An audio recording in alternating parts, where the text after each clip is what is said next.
Well, hello everyone and welcome. This is Jane Hill on my latest Secret Spirit conversation. As you may or may not know, I'm having a series of conversations with all sorts of people from all kind of different backgrounds, countries, walks of life.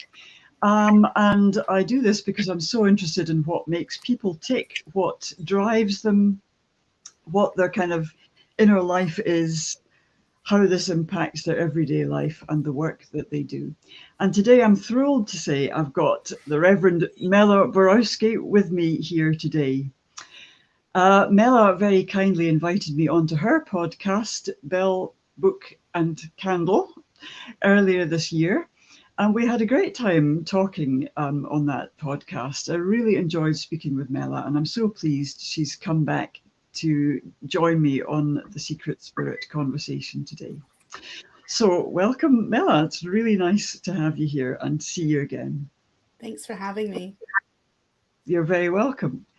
So Mela, as you may or may not know from my written introduction earlier, is a green hedge witch. She lives in South Carolina in the US. She describes herself and she describes herself as a spiritual alchemist, and the work that she does in her practice as spiritual alchemy.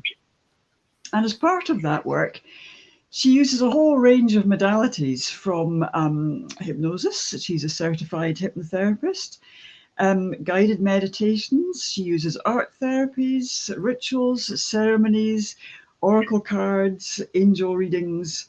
I'm sure there's lots of other things I've left out as well. Yeah. But I'm just so interested to have you here to ask you more about what brought you into doing this really interesting work. And following on from that, of course, how you incorporate that into your everyday life. But first of all, how did you come to discover this path in life? I've always been interested in helping other people. Even as a teenager, I was doing mission work around my town in the summers, and I even went overseas to do mission work. And I was just really trying to figure out where I belonged and what I could do. I was a children's pastor at a local church in my 20s. And with all this going on, I was having a lot of personal issues as well. And so really, I think every healer has to at some point heal themselves. That's what I have realized from meeting other people. So I had to come through this healing of myself. And I did not go back to school to really get the talents and tricks and modalities until my 40s. I'll be 50 this year. So it took me a really long time to get to where I am, even though there were little bits and trickles and little tiny paths of getting there. But it really took me a while to get there. And the reason that I did that is because when I was able to heal myself, I said, I cannot keep this to myself. And I think that happens as well with people. I have to share what changed my life. One of the biggest things that changed my life was learning to love myself.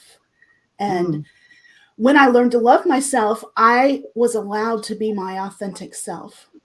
And so probably 20, 21, 22 years ago, that's when I started really starting to follow this more pagan path, earth-based path.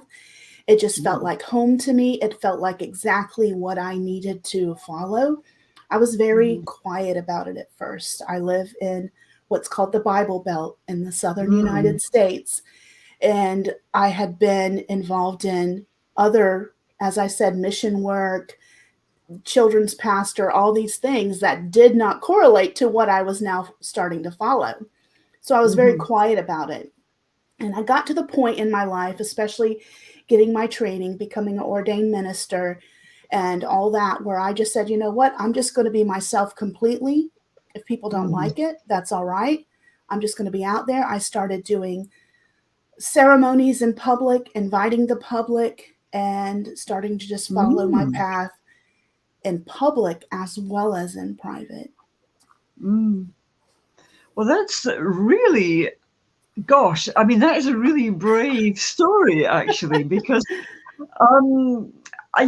First of all, I hear exactly what you're saying about the healer needs to heal him or herself first, learn to love themselves. And then when you've discovered the power of that, you can't not share it in a way. Right. You've really got to share it, and you've really got to work from that place of, feeling that divine connect. I'm going to use the word divine in a sort of, general sense, but feeling that divine connection and what it can do for you, and knowing that we can embody this for ourselves and for others. And it's very, very powerful to realize that. And then, as you say, that's part of one's authenticity. And when we live that authentic life for ourselves, I think it's very compelling for other people to sort of see that in action. And, what you're saying about you being 50 this year, and I can hear your lovely cat in the background. I met before this broadcast. I don't even know where she's gone. Determined to be part of this, I think. But the authenticity thing, I think I became more visible when I was about 50 myself. I'm now in 63. And but what you're saying about carrying out your rituals in public, I'm really interested in this. I mean, I would love to know more about what that involved and how you did that. How that was received and what people thought about that, especially as you say, you're in the Bible Belt as well. Yeah. It was very scary. In fact, when I first started thinking about that and even started planning that, I had people from the witch community come to me and say, "Hey, you can't do that. You can't do this. This is too dangerous." And I said, "No, I want to be very interfaith. This is not going to be just for pagans." And I use language that is very interfaith. And so it's been I started it about 2.5 years ago, and we've done it every single month. Now, during the pandemic, we did go online to do it, but it's been every month. And sometimes when I did these in person, I had 50, 60 people show up from the community. And usually around maybe 7 to 12. But it just depended on what the weather was like, because rain or shine, we did it. And it was full moon every month on the full moon. And we would have some sort of ritual ceremony honoring everyone who was there, using inclusive language of doing release, or sometimes I would do a soul retrieval.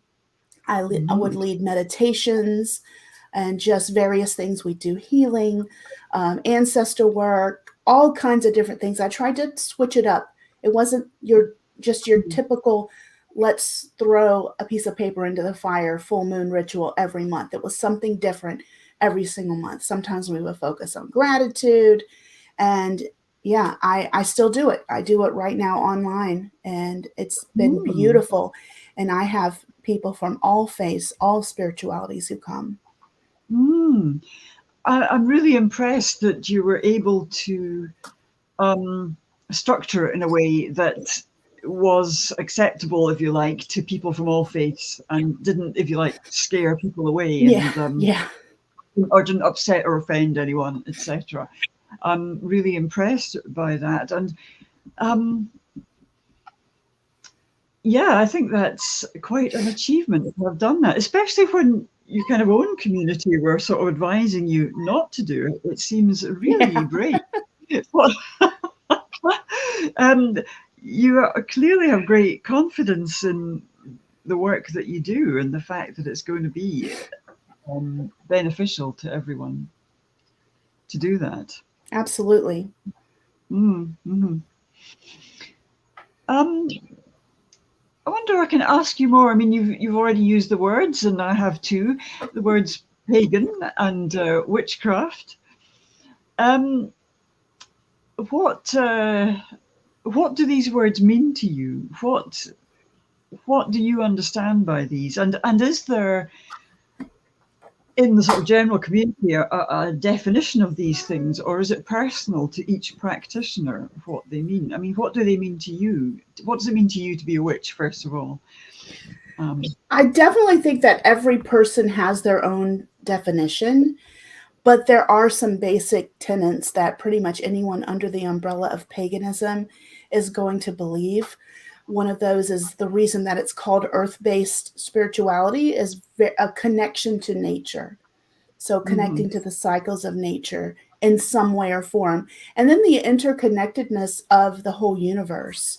Not every pagan is animistic, but it's more that connection to the stars, the moon, the sky. It's just where the energy of everything. So for me, my paganism is my spirituality. It's not a religion for me. It's just the way that I view the divine and the world around me. And it is my connection to my witchcraft, which if you take craft out of witchcraft, it kind of shows you it's a skill set. I know witches who are Christian, who are Jewish, atheist. So you can be any spirituality and be a witch. But I just happen to be a pagan witch. And so my witchcraft is how I use my skills to manipulate and change the world around me, if that makes sense. Yes, I mean, there's someone has posted a question which I will ask you about in a moment, but I just want to acknowledge that for that person. So I get what you're saying about nature and the cycles of nature really resonates with me, because I absolutely have that kind of nature spirituality as well. And I've completely forgotten what my other question was going to be. That's terrible. Yeah, that's awful. So I'll ask you the question that someone has posted, and that is: do you explore shamanism? Is this part of your practice, the practice of shamanism? I use a lot of shamanistic practices. I have studied a lot of them. I don't call myself a shaman, but what I call myself is a hedge witch. And to me, hedge witch uses a lot of the practices of a shaman, like going into the other world. I do a lot of journeys. I may not call it a journey, I may call it path working, but I do, in this journey, I go into the other world, which I happen to call the Greenwild. So I go into the Greenwild and I meet animal spirits, and I go and talk to gods or goddesses, and I do healing work in the various places of the Greenwild. And that is a very shamanistic view. So that a shaman will go into the other world, they'll go into the middle world, lower world, upper world, and do work. I'm doing the same sort of thing. I'm crossing the hedge, which is that barrier between the spirit world and the physical world. And I'm going into spirit world and doing work. So I am also doing the soul retrievals. I believe so much in those. There's so much healing that can come from that. So a lot of the things that I do are very shamanistic in nature. Yes, the walking between worlds, that is the path of the shaman, really. And I hear what you're saying. So I hope that answers that user's question. You were saying about witchcraft being, if you take the craft out, it leaves the witch part. And and it was something after that you said, which I was going to ask you about. I think that's the interesting thing. One of the interesting things you said there was that you can be a witch of any faith. Yeah. And I think that is something that tends to be forgotten or not understood fully, not fully understood. You could be a Christian witch, you could be a Jewish witch, and a witch from many other belief systems, I'm sure. Does this mean, do you think, that you can somehow combine these belief systems or a faith with a practice of witchcraft? Or is it something else that you mean by that? I'm just wondering what exactly you mean by that. Yeah, I Yeah. definitely think that you can combine it with any spirituality or religion. Um, Mm. of course, there are some religions that are going to not be receptive, so you might have to change a little bit. You may not fit in exactly with some religions in order to do this, but with witchcraft being a craft, a skill that you are Mm. practicing, I think of the granny witches in Appalachia near me. So up in the Mm. mountains, where we've got where my ancestors and even recent ancestors come from, they are casting spells. Now they might not outwardly say this is a spell, but it's a spell, and they're Yeah. using the Bible. They're using Bible verses to cast spells Uh-huh. as the words, and Mm-hmm. so they are Christian, but they're the granny witches, very famous granny witches, root doctors, that sort of thing, hoodoo practitioners in the southern area and into Mm-hmm. Appalachia that are doing magic. So if you are using magic in any way, it doesn't matter what words you say or what you believe the power comes from. That's where the craft part of it comes in, and that's where you can use any religion or any belief system at all as your Mm. power source. Even an atheist can say, "Oh, the power comes from inside me. There is no outer source of it. I am the source of my power, and I'm going to do a ritual, do magic, cast a spell, prayer." I think prayer is a type of spell as Yeah. well. I'm going to do any Mm. of these things, but the power is coming from me, or it's coming from a god or a goddess, or it's coming from one divine source. It doesn't really matter. Mm. Mm-hmm.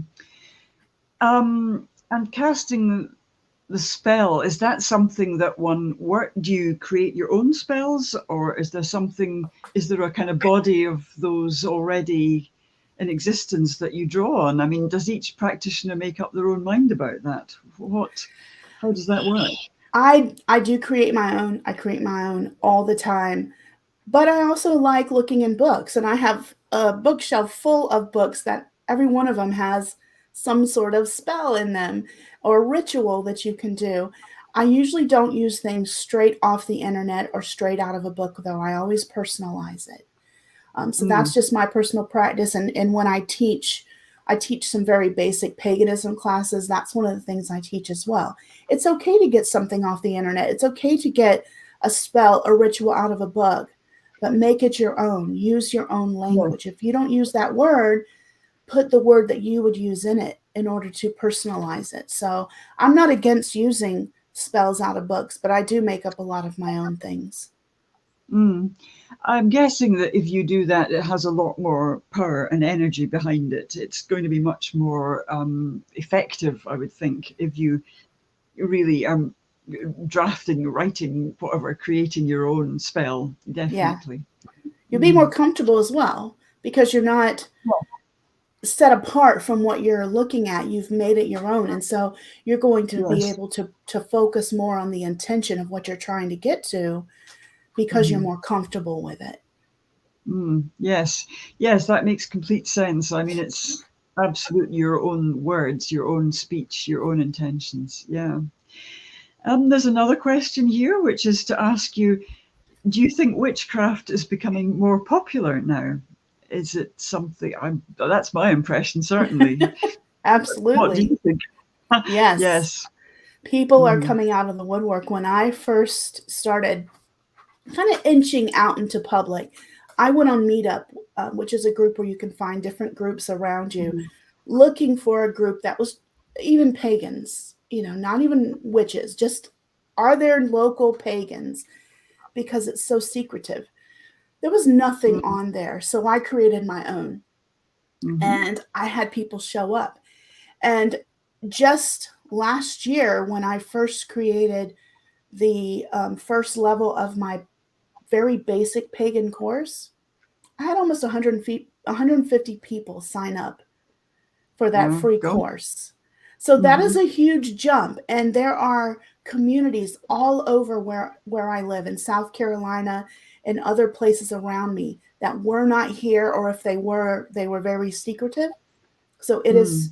it is very much out there. I mean, there are companies that are making makeup that are targeted towards witches. There is the whole witch talk revolution going on TikTok. I mean, it is definitely out there, and people are just finding their way back to nature, I think, and Mhm. finding their way back to being more in tune with the cycles of the earth.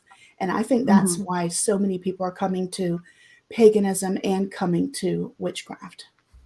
Mm. Um, I'm wondering if is witchcraft. I mean, I think probably some of the things I do slightly sort of edge in towards witchcraft, probably, but I don't really define myself in that way. So I really am interested in what you're telling me. Is witchcraft something which is largely attracts women, whereas paganism is both men and women, or is it not to do with gender at all in your experience? No. Not to do with gender at all. I think that you are going to find that there are more women than any other Mhm. gender, but that's changing. There are Mhm. Mhm. male witches who are very Mhm. looked towards in the community. So Mhm. I think, and I know many male witches. I know many male pagans. So Mhm. I don't think necessarily everyone chooses to use the term witch. There are so many other terms, and some people will say, "Well, I don't want to reclaim that word. I'm going to go with mystic, or I'm going to go with let's study shamanism, and I'm going to call myself a shaman. I'm going to go with Mhm. I even know someone that uses warlock. They have Mm. chosen to use warlock or wizard. So it Mhm. just depends. But for me, I say let's take back the term witch. It has nothing to do with Mhm. demons. It has nothing to do with all these things that have been painted about it. And witches were healers. They were wise people and herbalists and in tune with nature's cycles. So I decided I'm going to use the term witch, but I think there's a lot of witches out there that just don't call Mm. themselves witches, and that's perfectly fine. It's just a label. Yes, yes, I know it is just a word.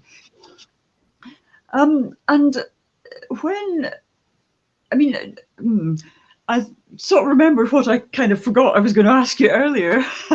I think much earlier back, further back, you said, using spells to change and manipulate the world around you. Now, I'm wondering if you can give us an example of something that you feel comfortable talking about where you might do that. What does that mean for you? I mean, what is it to cast a spell, and what sort of change or manipulation of the world is it really that Okay. Yeah, I've got typically? tons of examples of that, so I'll Please just pick a tell. few. So, Yeah. one of the ways that you manipulate your world is by doing healing. I mean, if you Yes. are doing healing, you are changing the way something is. And so, if Mm, I do a healing ritual, or if I put my hands on someone, and I am a level 2 Reiki practitioner, so sometimes I'll use that on my animals, or I'll just mhm, use my own healing energy. And that is changing. I'm taking someone's pain away, or I'm mhm, making them lessen whatever illness they have.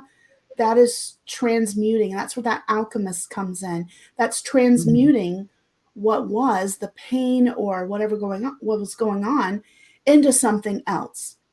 mhm, Hopefully, mhm. something that is healing, that is Yeah. better. A lot of Mm, people will transmute or change and shift the world around them on a more selfish path.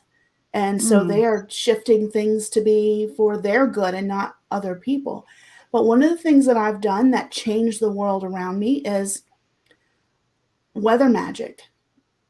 So ah. many times I've been out. One of the times that I'm thinking of, there was a full moon ceremony, and it was lightning. We were standing under a metal over building area, Mm, and lightning, rain, all this stuff. So I said, you know what?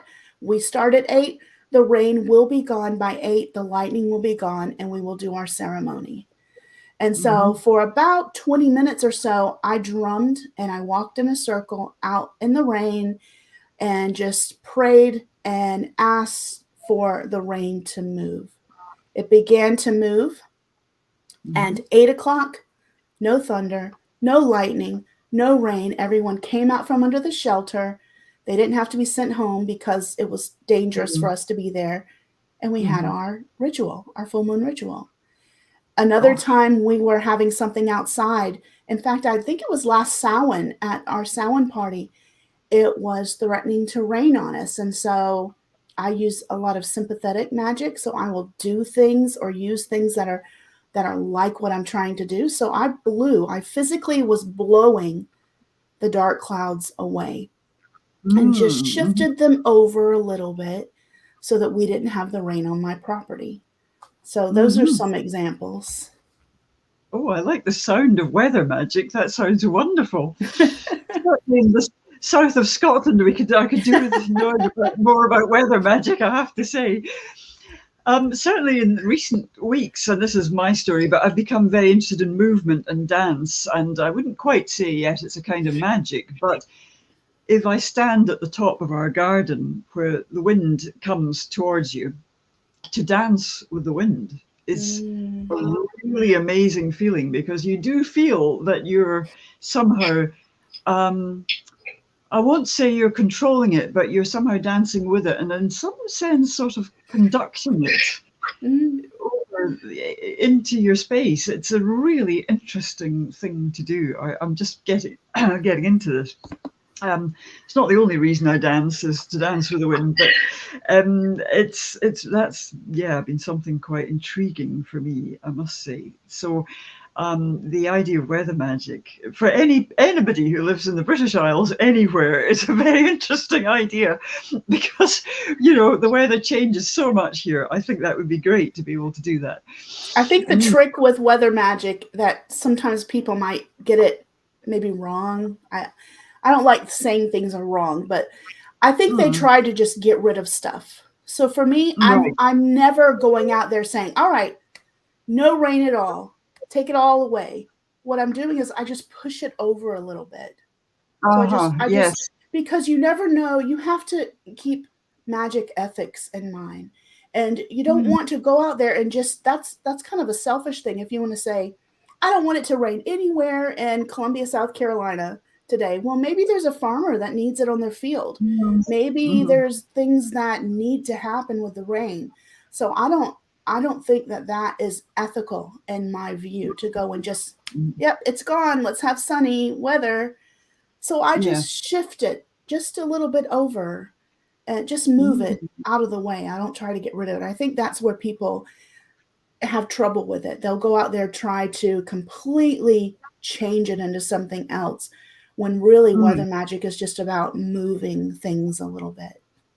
Yeah, that sounds really very ethical and very kind of generous, that you're not, as you say, you're not being selfish about it. What you don't want may be very much of use to somebody else, so it wouldn't be fair to just cancel it in some way. Yeah. And who knows, it could be really dangerous as well in some sense, I think, possibly. I don't know enough about that kind of practice, but just as you say, to give the rain a little nudge, and just that sounds gentle enough, and just really, yeah. So what would you were saying you practice this every day. And here's another viewer saying they like the idea of magic ethics, respectful of the process that needs to happen. So yes, what we're saying. What would you're saying you practice probably witchcraft every day. Can you tell us a little bit about that? I mean, is that just something you do in order to kind of be aligned with your day and to bring you into connection with your practice, or what? what really? For me, my witchcraft, being a witch, it's not just something that I do for special occasions. It is so much part of my spirituality that's why I can say I'm a witch 24/7, all day long, every day. And some of the things that I do, some of the things that I do are just being very much in a state of gratitude.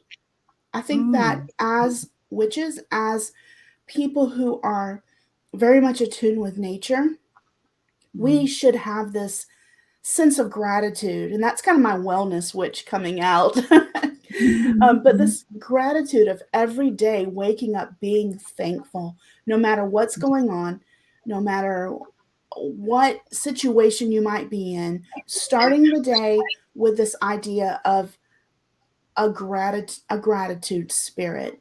And that changes everything. That is a type of magic in and of itself, is finding something to be thankful for at all times. And that helps me through a lot of bad situations, because no matter what gets put against me, I can be resilient. I didn't used to be resilient in my life, but I can be resilient now. And part of that is my spirituality.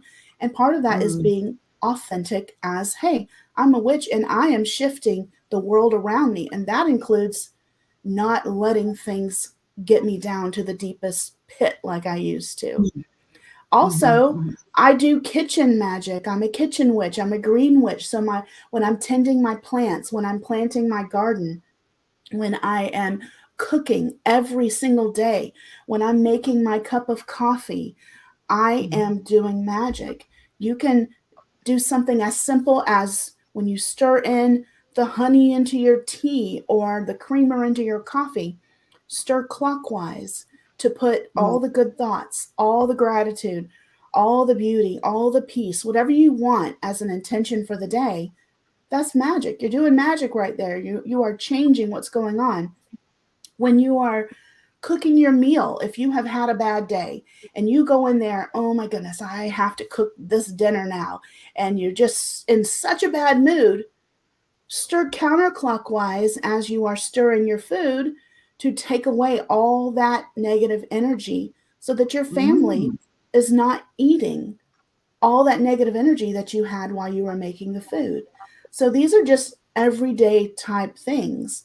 I have an ancestor altar out in my kitchen right now because we are approaching Samhain, and that is a time when the veil thins, and where I always have an ancestor altar, a small one on my altar behind me, but I make a bigger one in Samhain season. And so I will speak to my ancestors, and I have pictures on it, and I will go outside, and when I cut flowers, I will bring and put that on my altar. So that's just some examples. When I'm petting my pets, I have goats, chickens, dogs, cats, all sorts of things. And when I'm petting them and caring for them, I am talking to them and communicating, and I'm healing them with my touch, and I'm letting them heal me as well, because animals are very healing to people in general, but I'm an empath, so that is very healing to me to be around animals as well. Does that answer your question at all? That's a fantastic answer. That's so interesting. It sounds like part of this is that much used word, almost mindfulness. I don't mean that it's a mindful practice, but that you're always mindful of what you are. And therefore, this infuses all of your activities and all your actions throughout your day. So that, as you say, you never sort of saying, well, for half an hour or an hour, I'm going to be a witch when I do this ritual.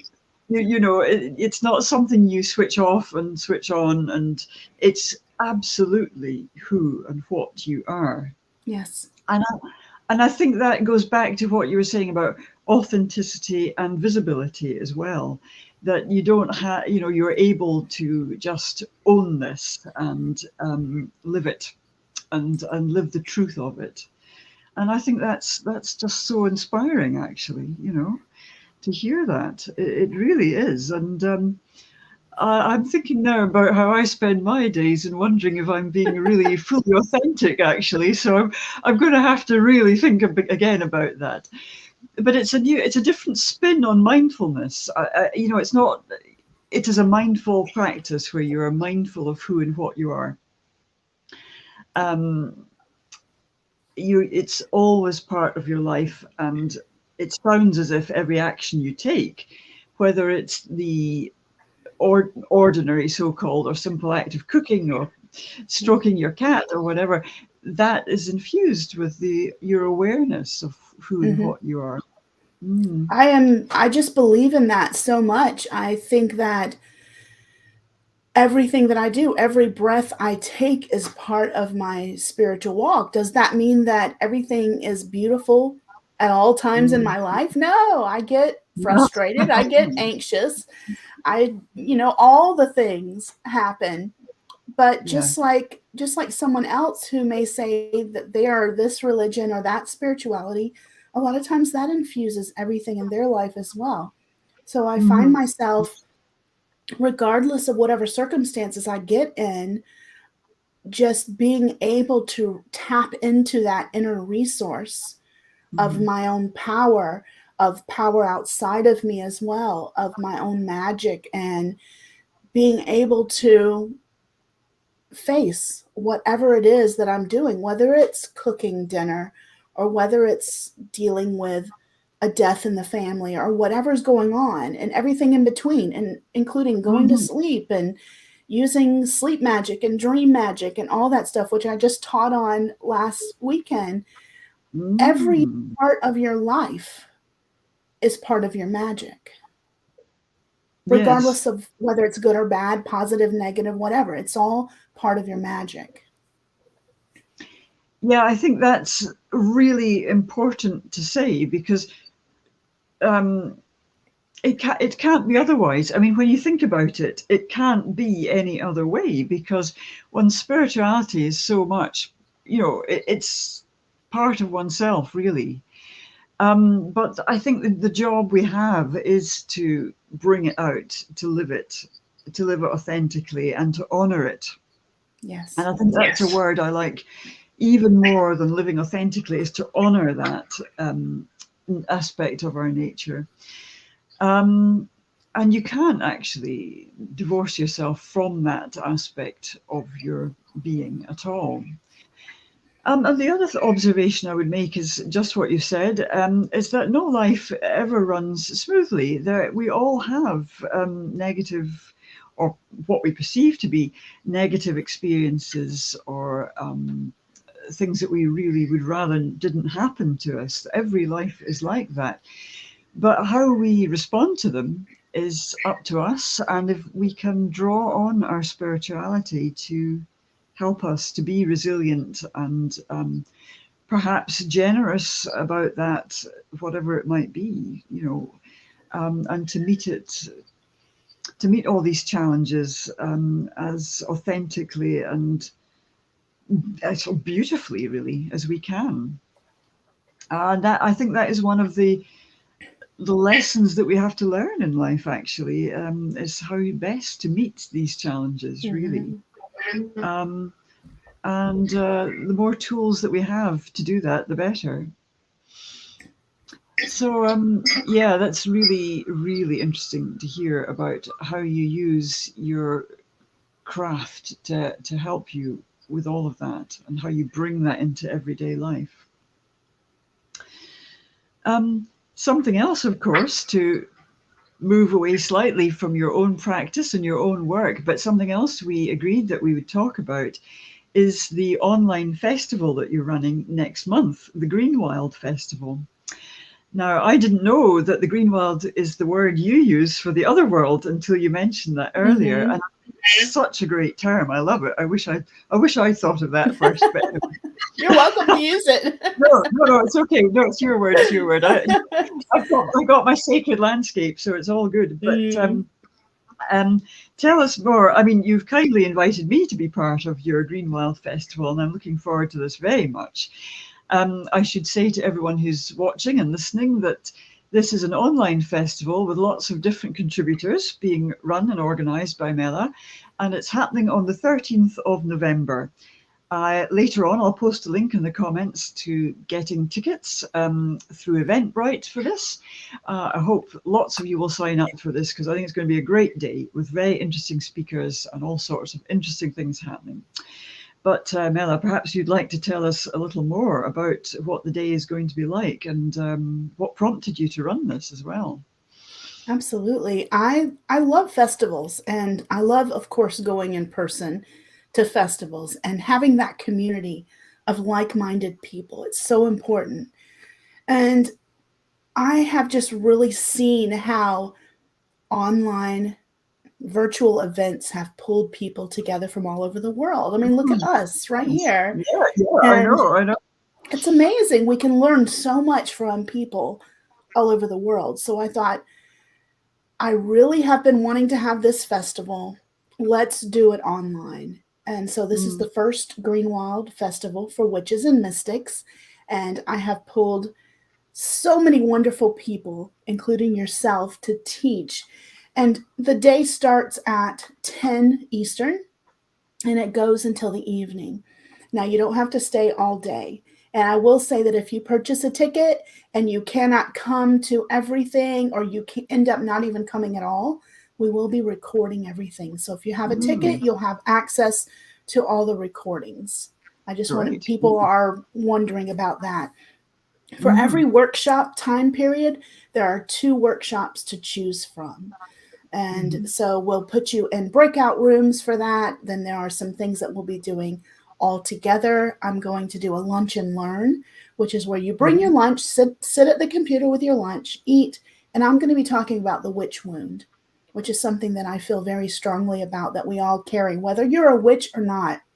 If you're a healer, if you're in the spiritual world, a mystic in any way, there's this witch wound that it's been called, that we carry from the persecution of the past, of our ancestors, of other people. So I'm going to talk to everyone about that. We're also going to be doing some magic together. We're going to open ritual, close with ritual. And I think that it's going to just really have a lot of really great things for people to take away. I'm very much about practical stuff. Even with my podcast, I always want to know, okay, what can someone take away practically? And so I am really hoping that people are going to get a lot of tools for their mystical toolbox from this festival on November 13th. That sounds really great. And I'm assuming that whether whether people who are interested in joining the festival, whether they've got a lot of experience of this in the past, or maybe none, or just a kind of new interest, it's going to be useful for everybody, really, who takes part in this. Yes. And can you tell us about some of the people who are presenting at this and what they're presenting, what the program is going to be like? Yeah, so I'm really excited about your class. And it's meditation, mysticism, and a journey to the Hawthorne. So we've got Jane that's going to be teaching this wonderful class. I've got tarot readers who are coming. So Megan is going to talk about how the high priestess speaks to us.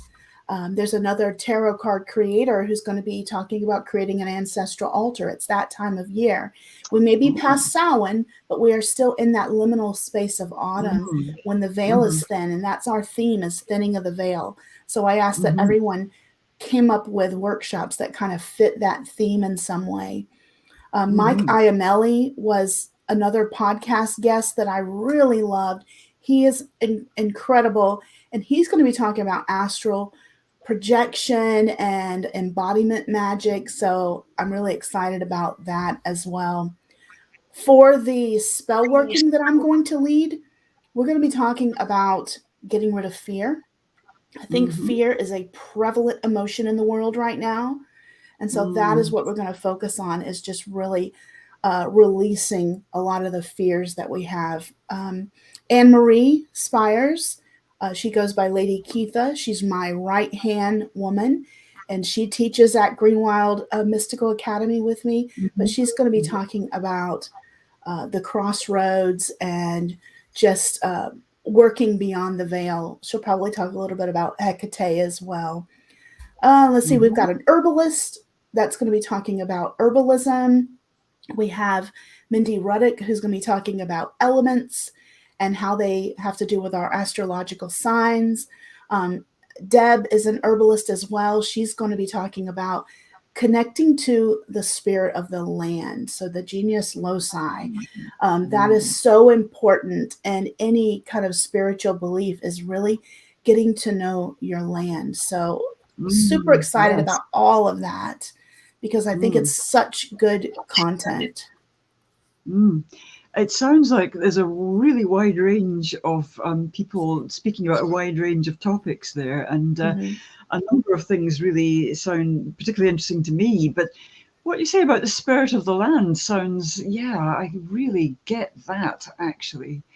That's something I've become much more aware of in my own, not exactly my own practice, but just in my own awareness.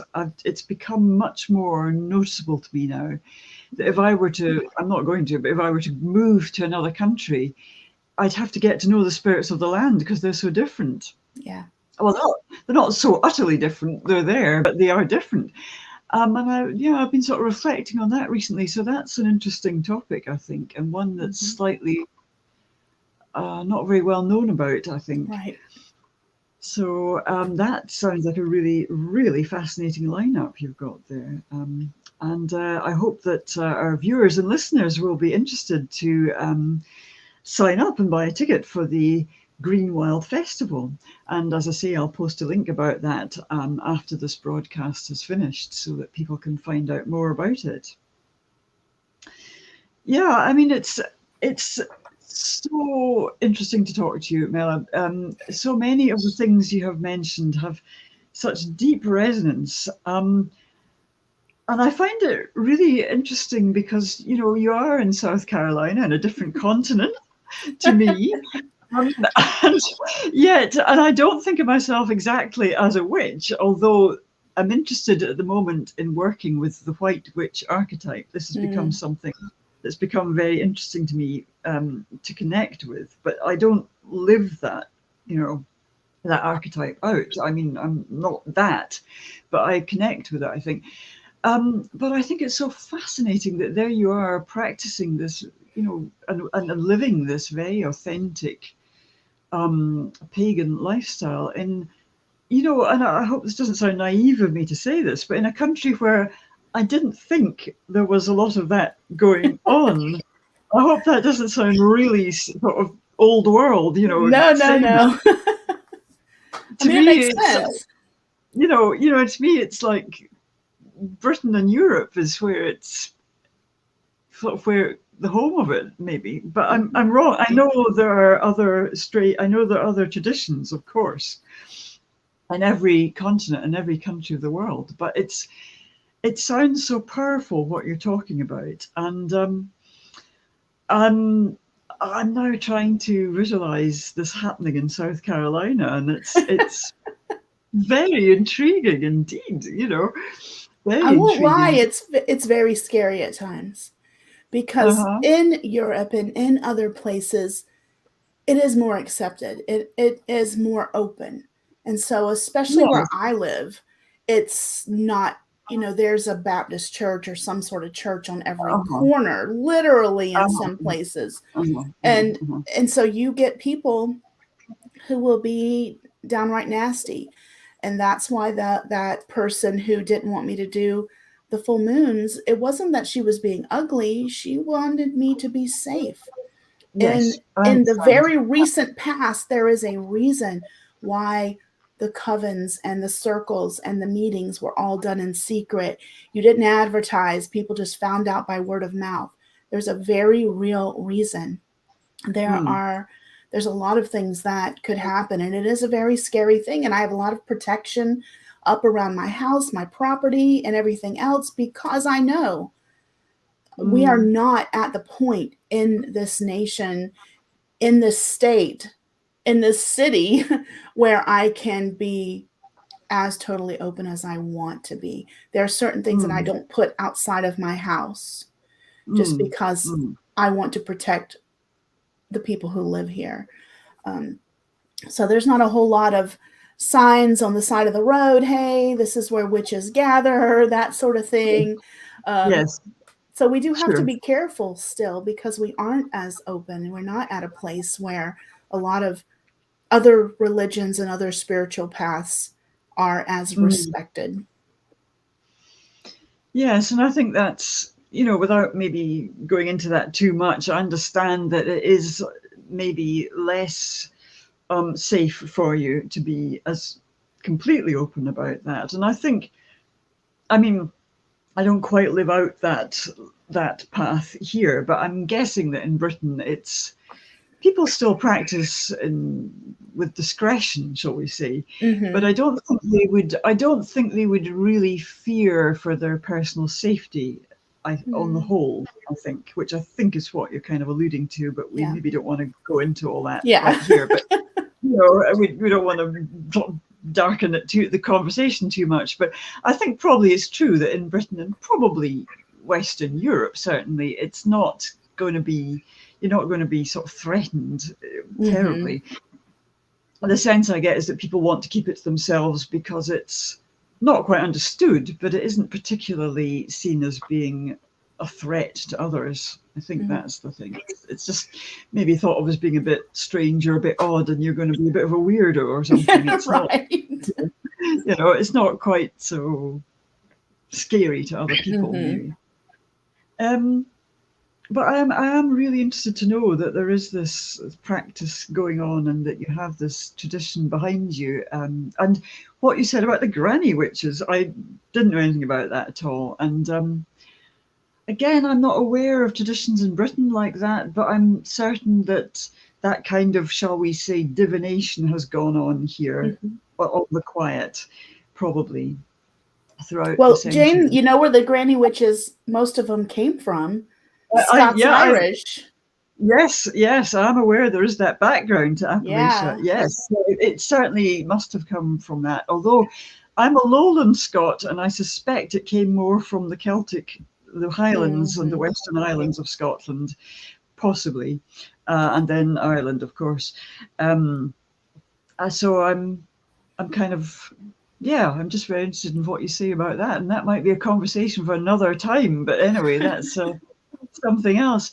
There's one more question which someone has posted here, which is to go back a bit to something you said earlier, the concept of the witch wound. And you, without maybe saying too much, as we're coming up to an hour now, what is the witch wound? Is that simply the persecution of witches in the past and the sort of weight that we bear from that? Yeah, that's exactly what it is. It's an ancestral thing, and it's just the herbalist, the healer, the witch, whatever, the medicine man, the medicine woman who lived on the outskirts of society and had some sort of persecution. So that is in our DNA. It's in our ancestral lineage. And so we carry, that's where some of the fear comes from. That's where some of the ideas of being unsafe come from, is just carrying this almost like a cellular memory of the persecution that mystical, magical people of all sorts around the world have had in some way through the past. Yeah, so it's this unhappy legacy that we still have in our DNA, and to some extent, whether that's a spiritual DNA or actually the physical level. We're still kind of living that out, and I think that is one reason why it took me so long, certainly, to come out and actually say I was a mystic. As you say, it's a word. It could be another word I might have used, possibly.